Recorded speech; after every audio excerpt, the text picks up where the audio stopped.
Sunday. I used to tell myself that when I got my driver's license, I'd be tearing up the streets in a BMW or Mercedes and impressing all the girls. Unfortunately, when I did get my license, Mom insisted that her old Dodge Caravan made for a perfect first car, and to make matters worse, she's been forcing me to take Manny to school in it. Are we there yet? Still, I think the absolute worst part of this pile of junk is that I can't afford anything better. Mom told me that if I wanted another car, I had to buy it myself, and since the Caravan's only worth about $2,000, that probably won't be happening. Doesn't help that some rich idiots like Bryce Anderson are living that fantasy I mentioned. I wonder if he ever thinks about what I'm going through. Here's the thing. Girls dig guys with cool cars, whereas my Caravan makes me look like a guy who spoons with his mother. Bryce's parents are loaded, but mine aren't, and I never thought I'd be able to afford something cool until I saw this commercial on TV. It's King of the Mountain tournament time again. Do you have what it takes to challenge the current king, Terry Hill? If so, you could be on your way to winning $10,000. I probably should have switched the channel, but the huge reward had me enticed. If you haven't heard of King of the Mountain, it's the street racing event that's held twice a year. Roderick actually tried to enter the last tournament, but Mom put the brakes on his plans pretty quickly. If I ever catch you engaging in such reckless behavior, I'm taking away your car keys. That should have discouraged me from even thinking about entering, but Mom and Dad went on a 2-week romantic getaway to the Bahamas and they left me in charge of Roderick and Manny. I guess they finally realized I'm responsible enough to be left alone. Mom and Dad out of the way, I called up Rowley so he could help me brush up on my driving skills. I told Rowley to race against me in a Formula 1 racing, but I ended up wiping the floor with him. I told him to go hard on me, but I don't think he understood. After I beat Rowley 10 times in a row, I decided he wasn't challenging enough and I proceeded to race against the AI on extra hard mode. But even then, there was no questioning who the better driver was. I beat the AI 5 times before I got bored and decided I was a good enough driver to enter the tournament. But this meant I had to find a suitable car, as my Caravan isn't exactly built for speed. My initial plan was to use the fastest vehicle my family owned, Roderick's van. Unfortunately, Roderick wouldn't let me borrow it. If you ever touch my van without my permission, I'll make you regret the day you fell out of Mom's ass, you feel me? On second thought, I'm kind of glad Roderick wouldn't lend me his van, because I later read that some guy died while competing in the tournament and he had a van like Roderick's. Plus, Roderick does all the maintenance on his van himself, and I'm pretty sure he isn't a trained mechanic, so who knows what would happen if I drove that van. Then Rowley told me that he had something I could borrow for the tournament.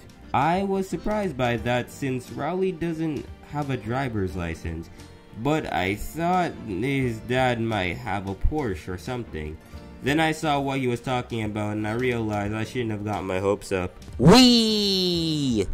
Apart from the fact that Rowley looked like a fucking idiot in his go-kart, I'd seen people and pickup trucks and vans into King of the Mountain, and I knew something like that would get absolutely crushed. So I went home and I called up the exotic car rental downtown instead. Wait, $500 an hour? Listen, I've only got $75 and I need to rent something for the next week.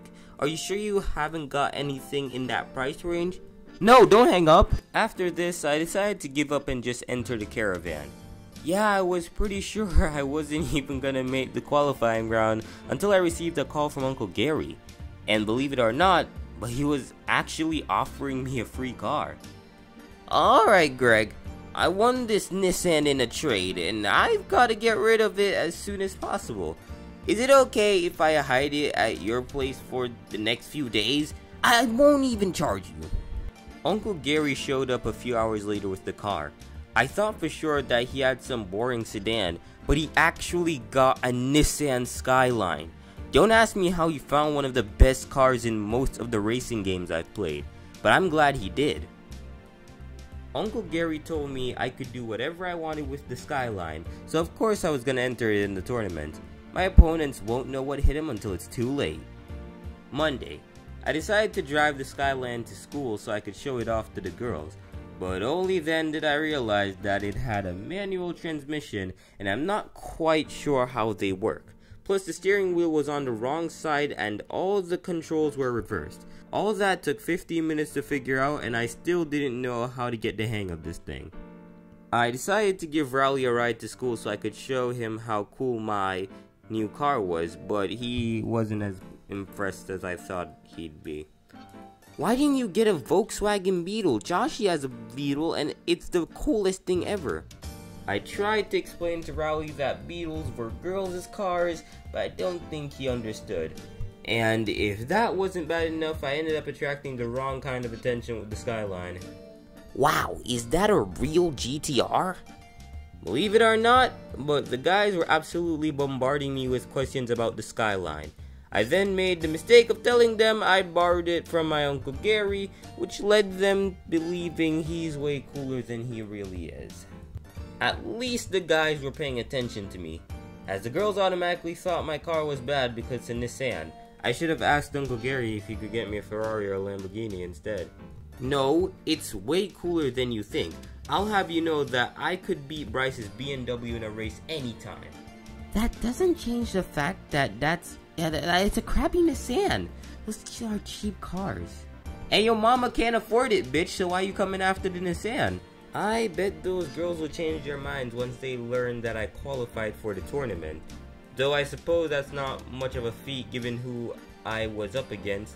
I thought the free admission was good until I discovered who my opponents were. Hello.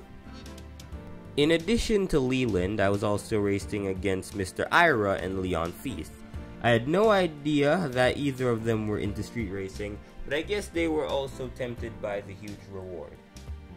Even though I've only been driving for about a year, I was certain I'd crush these guys because I had the fastest car. I didn't mention this earlier, but the qualifying round was actually an elimination race, where the guy who finished last would be eliminated after each lap. And right away, I knew that wasn't gonna happen to me. Actually, I got lucky on the first lap because Leland crashed almost immediately. Don't ask me what he was trying to do. Then Leon Fast decided to play dirty. He had hidden one of his goons in the back of his truck and armed him with a fire extinguisher. You can probably see where this went. However, Leland's plan backfired on him because I didn't know where the Skyline's windshield wipers was. While I was trying to find it, I rammed him off the road and eliminated him from the race. This left just me and Mr. Ira.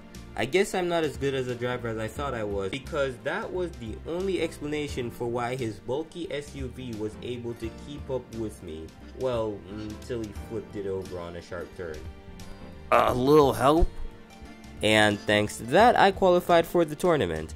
I hope Mom didn't find out about this, but she probably won't because I entered under a pseudonym. And here's your second winner of the night, Gremlin driving in the shredder. He definitely shredded the competition tonight. After the race, I learned that there were 8 qualifying rounds and that 4 of them were being run today. So I ended up sticking around so I could find out who I'd be racing against. There were a few cute girls competing, but the biggest surprise was definitely this.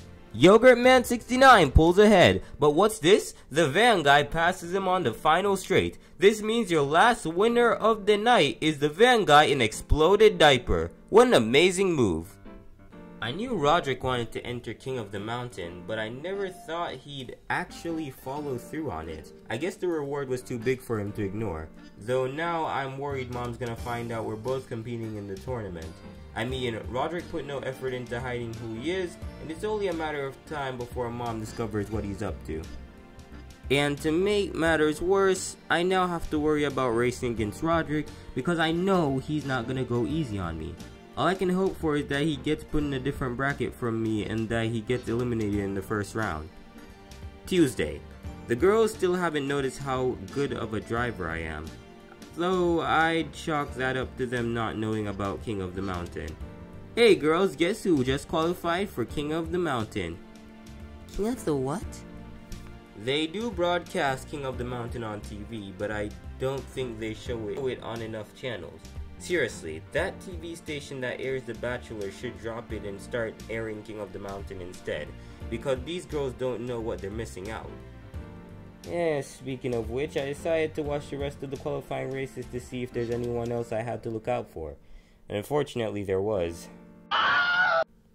I didn't know Manny could drive, but he's probably even more dangerous than Roderick if his performance in the qualifying round is anything to go by. I mean, he basically won by throwing things at his rivals until they crashed, so who knows what he'll try to pull off against me. Wednesday. Today's the day of the tournament's first round, and I told Rowley to bring over some cute girls so I could introduce the wonders of King of the Mountain. Unfortunately, he said they all declined after they realized I was the guy with the crappy Nissan, which led to him coming up with an alternative.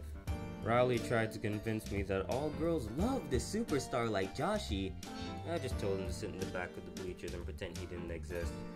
And if my luck couldn't get any worse, I learned I'd be racing against Roderick today. And he wasn't the only one I'd be up against. So, Heather, you're looking pretty as ever tonight. I'll just have you know, I'm single. Oh, great. You again? I'll have you know I will not date you. If seeing Heather Hills here was weird, the next guy was probably one of the last people I'd expect to see at a street racing event. Heffley, are you ready to see the advantage of brain over brawn? Even more surprising was the fact that Alex was fast. I thought he was way too short to drive, so don't ask me how he out-accelerated the rest of us from the start.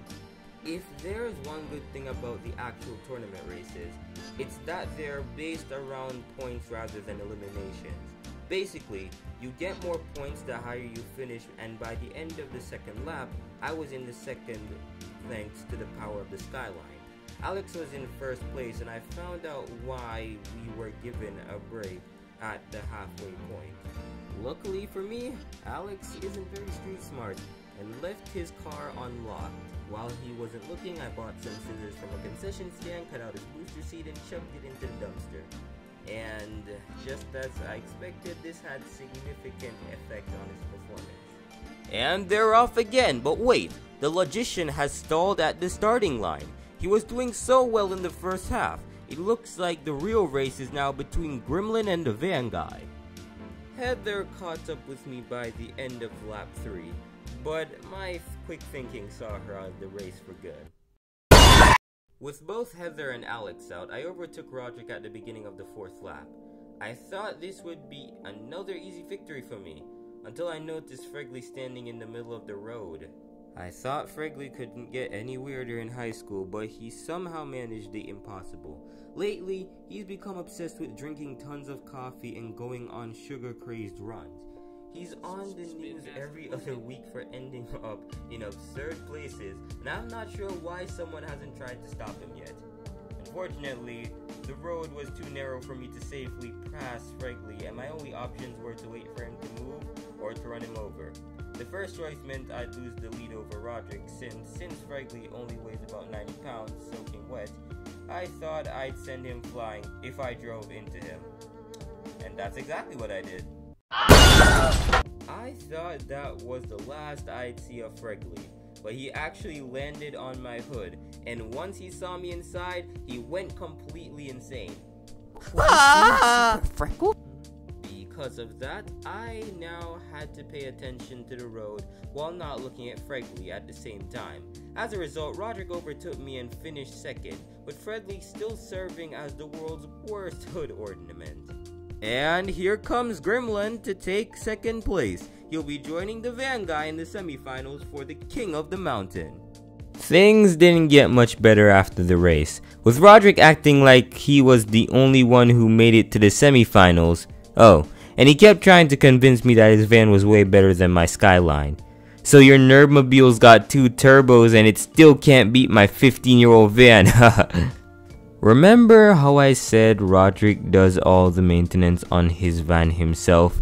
I'm now starting to believe he's actually modifying it to make it faster.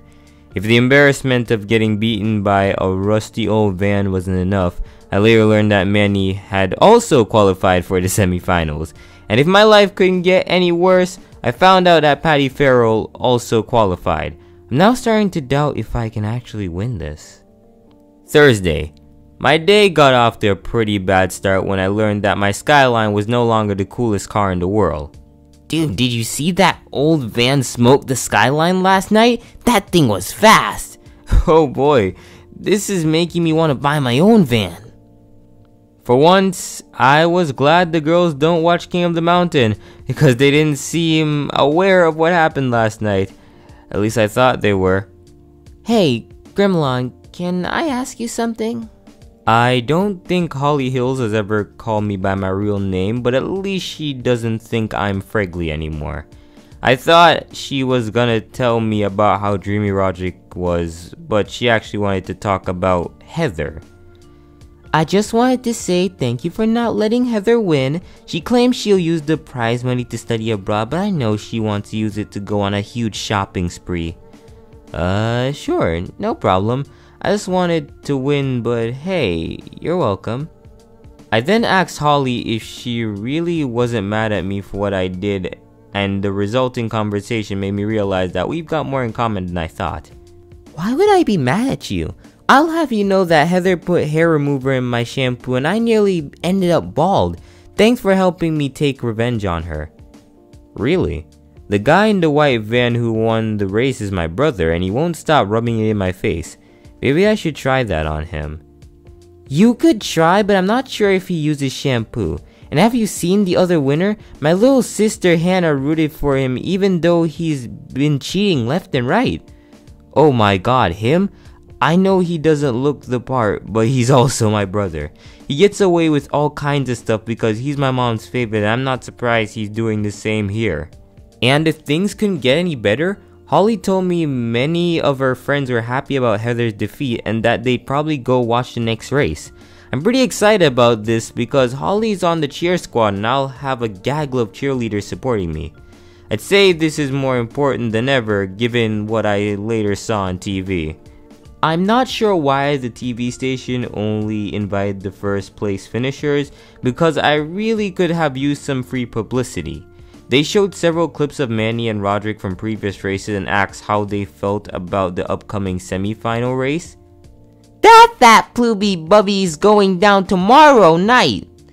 I'll be cranking it up full diaper. Those kids will be chasing my taillights all night long. It's a good thing the reporters simply dismissed Manny's mentioning his awful nicknames for me, because things could get much worse if someone finds out who Bubby is.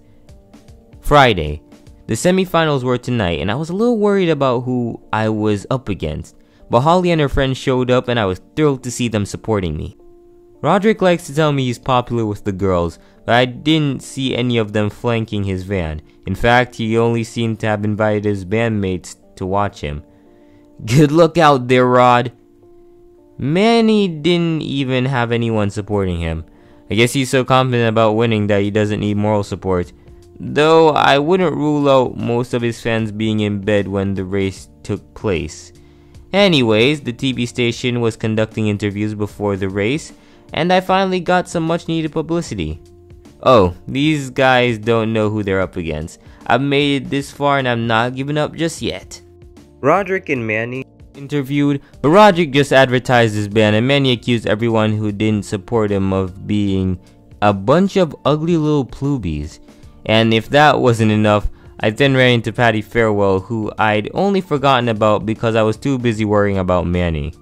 Well, if it isn't Greg Heffley, the toxic male himself, I bet you don't see anything wrong with street racing, do you? Nigga, if you hate street racing so much, why are you here? Or do you just want to smash me up? Now that can be taken in both ways, giggity. Patty told me that was none of my business and began criticizing my decision to invite the cheerleaders, claiming that their outfits were too revealing and that our school should replace the female cheer squad with a male one, yada yada yada. I tried to get her to shut up, but my attempts were futile until she realized who she'd be racing against. Oh my god, am I only racing against the Heffleys? I hate my life. Seeing Patty's reaction gave me the idea of ganging up on her. Roderick agreed to help me after I told him Patty was the second biggest nerd at Crossland and we were gonna use Manny's cheating strategy to our advantage. Our plan involved letting Manny and Patty take the lead so he could pelt her with projectiles until she crashed. And sure enough, that's exactly what happened. That was the first time I'd ever seen Manny do something useful. But I should have known it was too good to be true. Even after Patty crashed, he continued to throw stuff everywhere, including a spiky tinfoil ball that landed on the ground. I managed to avoid it, but Roderick wasn't so lucky, and this proved to be his downfall. Now, I knew Manny was a cheater, but I never thought he'd sabotage his own brothers so he could win. Roderick must have wanted me to avenge him, because when I passed him on the second lap, he was actually cheering me on. "Kill him, Greg! Take him down for me!" Unfortunately, that was much easier said than done. I was already surprised that Manny could drive, and I never expected him to be actually good at it. The worst part was that on this twisty road, he got way faster than me because his tiny car was much more agile than my Skyline. Thanks to the sheer amount of corners, Manny had the most points by the end of the second lap, and I knew I'd lose at this rate. Then I noticed that the road was littered with Manny's projectiles, and that I could use them to give him a taste of his own medicine. So I grabbed some of the larger items and hurled them at Manny until I finally hit him. If you mean hit him, by hit him, if you mean kill him, then yeah, I think you got the job done. That hit was enough to knock Manny unconscious, causing him to crash into a ditch. I thought I'd won the race and the 10,000 reward, but my satisfaction was short-lived. And Gremlin's done it! He's beaten the best drivers in Plainview and earned a title match against the king of the mountain, Terry Hill. But let me tell you, Terry Hill's one bad mother... I'd totally forgotten about Terry Hill and I was expecting the race against him to be a walk in the park, given how useless my other opponents were. But I underestimated him because he accelerated me from the start, and I struggled to keep up with him after that. I didn't think Terry Hill would be that fast since he only had a Mustang, and the ones I've driven in racing games are mostly lower tier cars. But I should have expected that from a guy who's won the previous 3 King of a Mountain tournaments and who's never lost a race. Even though I had the better car, I was still falling behind thanks to my lack of experience, and I knew I needed a miracle if I wanted to win this. Luckily, Manny seemed to have come back from the dead apparently, and was seeking revenge on me. His plan involved covering the road in oil so that I'd crash, but he didn't count on Terry Hill being in the lead. What? Terry actually spun his Mustang a full 360 degrees after falling into Manny's trap. He managed to recover, but I took advantage of this mistake and passed him. Better yet, after I passed Terry, I stayed in the lead to win the title match. I had to beat him 3 times and everything was looking good for me as I neared the end of my 3rd lap. At least until I noticed Manny standing near the finish line. I'm sorry I sound so giggly. It's cause I kinda skipped a few pages and saw what the aftermath was. And it's still kinda funny. And here comes Grimlon to take his 3rd win in a row. Oh boy, this is about to be so intense. I think we're about to see a new king tonight. As soon as I saw the oil, and I slammed on the brakes, but there was too much of it. And the inevitable. Track secure. Damn. Man, he fucking died. I know I shouldn't be laughing. I was supposed to be reading 5 per page. But I was so interested that I forgot to. Well, Manny died. I think we already know that this is how all the books end. I was so freaked out by the crash that I only later realized that I pinned Manny between my Skyline and a track marshal's truck. Apparently, they'd been called in to deal with Manny, so I'd help them in a way. Yo, and he just don't care. Yo, and he just does not give a fuck. I like that a lot. Something else I didn't realize at the time was that I crossed the finish line before crashing, and that I'd won. I only learned that when I got back to the concession stands, where I received the hero's welcome. The king has fallen! I repeat, the king has fallen! All hail the new king of the mountain, Grimlon, driving in a shredder! I swear, that's the happiest I've been in a long time. I'd won $10,000 and now everyone knew what an amazing driver I was. We're about to leave until I noticed Terry Hill pulling up beside us. I wasn't sure what Terry wanted, but I started walking away from him just in case he was seeking revenge for what happened earlier. But then he braked, opened his door, and got out of his car. And you won't believe who he really was. Seeing Dad was already surprising, and I was not ready for his reaction to my performance. That's my son. Dad said he was proud of me for winning the tournament, especially since it had been organized by his boss, Mr. Warren. Apparently, he had first entered after Mr. Warren refused to give him a raise, and he'd been cleaning up the competition since then. Though, having seen most of the other drivers, I don't think that's much of a feat. In all the confusion, I forgot to ask Dad why he wasn't in the Bahamas, and before I got a chance to ask him, Roderick came up with an irresistible offer. Hey, why don't we throw a party to celebrate the new king of the mountain? I swear that was the best night of my life, where nothing mattered anymore. It didn't matter that I smashed up the skyline or I killed Manny. Because I'd made up with Roderick, I was surrounded by pretty girls, I fucked Holly straight up the pussy.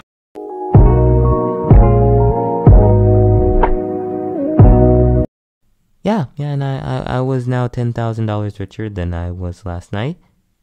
And you can't get much better than that! Wednesday. It's been a few days since I won the tournament, and a surprising amount of stuff has happened since then. You know how Dad claimed he and Mom were going to the Bahamas? Yeah, well, that never happened.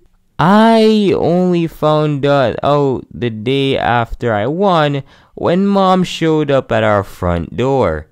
As it turns out, Dad tried to put Mom to sleep by giving her tons of crushed up pills. Oh my god, my dad's Bill Cosby. But his plan clearly didn't work. During previous tournaments, he told her he had to go on business trips, but she began to catch on, and the whole romantic getaway was supposed to prevent him from competing in the last tournament. Dad wasn't the only one behind this plan, as his second cousin Terrence was helping him. He inspired the Terry Hill name and helped hide the Mustang, and in the case of the last tournament, Mom. Apparently, he also gave Dad the whole idea of racing in the King of the Mountain after the two of them got really drunk one night. Anyways, Mom's been really mad at Dad, and she's been forcing him to sleep on the sofa for the past few days. Oh, she also sold his Mustang and wrote an article in the paper that basically ratted him out. Wife's advice: how can you always know what your husband's doing? As many of you mothers can attest, your husband can become like another child to you. Naturally, this means they're just as prone to lying to you and deceiving you as your actual children. You see, my husband Frank's a fucking fuck-up. Mom's also mad at me and Roderick for entering in the tournament. Roderick got grounded for a month while I got an entire year for running over Manny, even though I've told her countless times that it was an accident. Yo, I can't get over how he killed me. While Dad and Roderick have backed me up on my statement, she hasn't budged, and now I can only play video games when she's not home. And if that wasn't enough, I wasn't allowed to keep the Skyline. Apparently, Uncle Gary got it in a drug trade, and the previous owner was a drug dealer. I've also heard that it isn't allowed to be registered here, and that there were bags of drugs in the trunk while I had it. Now, thanks to his ill-fated money-making scheme, Uncle Gary's now in tons of legal trouble, and I'm not sure how he's gonna get out of that. After I learned what he did, I'm not lending him any money, especially given his previous track record for paying people back. On the plus side, I bought a Volkswagen GTI with my winnings. It's not quite as fast as the Skyline, but it's way easier to drive. Most importantly, Holly told me she likes it. And just in case that wasn't good enough, Holly finally agreed to date me this Saturday. I guess fucking her, and I guess Dad was right about how girls love athletes, cause she agreed almost instantly, even with my admittedly cheesy pickup line. Hey, I might have won King of the Mountain, but I have yet to win the race to your heart. So, Holly, you want to be my girlfriend?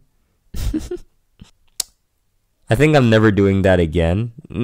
I guess it's kind of questionable as to whether car racing is really a sport, and most of the jocks hate that I've become popular thanks to that.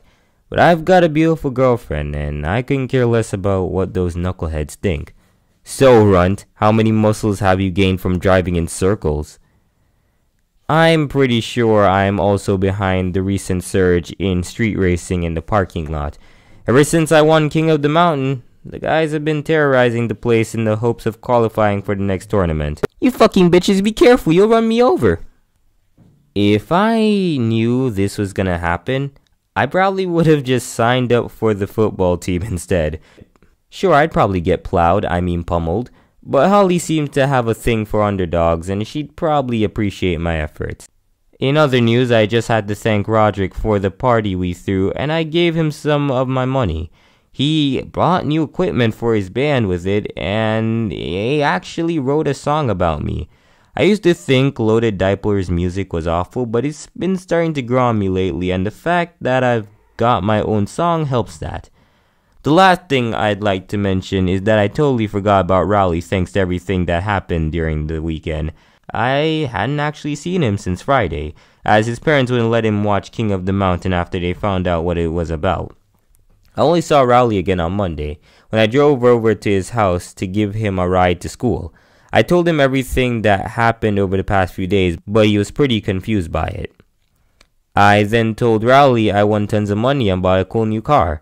He told me he was happy for me before telling me something I never would have expected to hear. My dad says I'm mature enough to get a driver's license. Do you think you could teach me to drive with your new car? I'm definitely not letting Rowley drive the GTI until I'm certain he won't crash. But we never sold the caravan, and I realized that, I might have found a suitable purpose for it.